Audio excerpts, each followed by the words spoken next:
Welcome to the assembly video for the Decorum Co. Student Desk 900. Please ensure you have received all the necessary panels, hardware, and an instruction manual. If you have not received all these components or require further assistance, feel free to reach out to us through WhatsApp or email.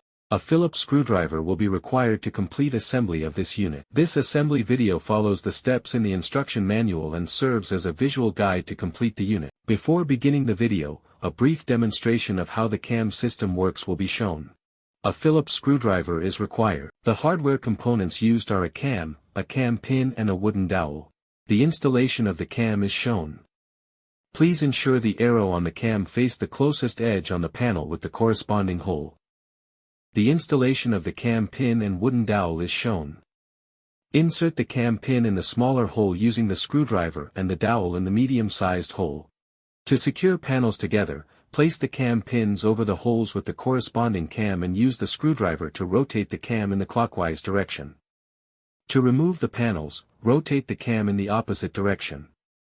Please follow this visual demonstration of the assembly process for the Student Desk 900. You may reduce the playback speed or pause the video as needed. Follow along with your assembly manual for a better understanding of the panels and hardware being used, or to clarify any confusion. For any queries, feel free to reach out to us directly on WhatsApp or email. Feel free to reduce the playback speed or pause the video at any time.